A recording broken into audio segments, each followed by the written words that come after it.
आज कार्तिक मास कृष्ण पक्ष की चतुर्थी तिथि है और आज करवा चौथ का व्रत है।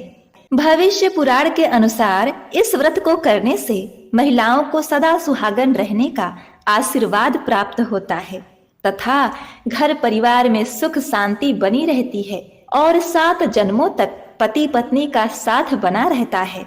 यहाँ तक कि नारद पुराण में कहा गया है कि असुरों से रक्षा के लिए देव पत्नियों ने भी ब्रह्मा जी के कहने पर इस करवा चौथ के व्रत को किया था और द्रौपदी ने भी 5 पांडवों की लंबी उम्र तथा सुखी जीवन के लिए यह व्रत किया। तो आज मैं सुना रही हूँ करवा चौथ व्रत की बड़ी ही दुर्लभ पौराणिक व्रत कथाएं। आप सभी माताएं बहनें हाथ में अक्षत पुष्प लेकर कथा को प्रसन्न चित मन से पूरा सुने। एक साहूकार के 7 बेटे और एक बेटी थी। बेटी का विवाह हो चुका था। बेटी अपने मायके में आई हुई थी। वह 7 भाइयों में इकलौती थी।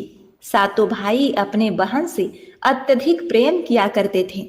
वह अपनी बहन का पूरा ख्याल रखते थे। एक बार जब कार्तिक मास कृष्ण पक्ष की करवा चौथ का व्रत आया तो साहूकारनी की 7 बहुएं और उसकी बेटी ने करवा चौथ का व्रत किया।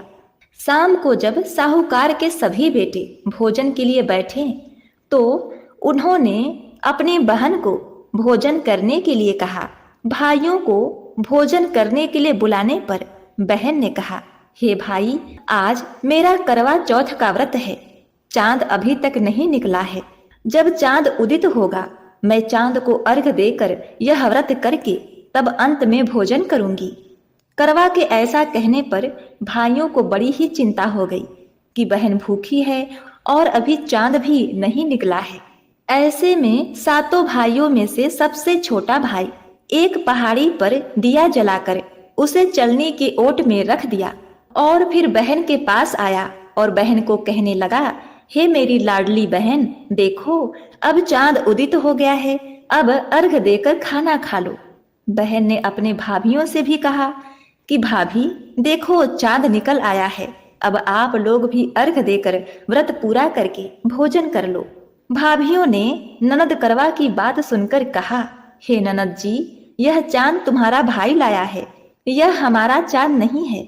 हमारा चांद अभी निकलने में तो अभी समय बाकी है। हमारी मानो तो तुम्हें अभी इंतजार कर लेना चाहिए। अपनी भाभियों के बात को अनसुना करते हुए उस नकली चांद को अर्घ देकर भोजन करने के लिए बैठ गई और जैसे ही भोजन का पहला निवाला अपने मुंह में लेती है तो उसे छींक आ जाती है। दूसरा निवाला जब मुंह में लेती है तो उसमें बाल निकल आता है। अब जैसे ही तीसरी बार भोजन का तीसरा निवाला लेती है तो उसी समय उसके ससुराल से बुलावा आ जाता है कि उसके पति का स्वास्थ्य अत्यंत ही खराब है। वह जैसे भी हालत में है शीघ्र पति को देखने ससुराल आ जाए। इसके बाद उसकी भाभी उसे सच्चाई बताती है। आपके साथ ऐसा इसलिए हुआ क्योंकि आपने करवा चौथ का व्रत तोड़ा है, इसी कारण उसका पति बीमार हुआ है। ससुराल जाते समय माँ ने जब बेटी को विदा किया तो कहा कि हे बेटी, रास्ते में छोटा बड़ा जो भी मिले उसके पांव छू लेना और कोई सुहाग का आशीष दे तो उसके पल्ले में गांठ लगाकर उसे कुछ रुपए देना।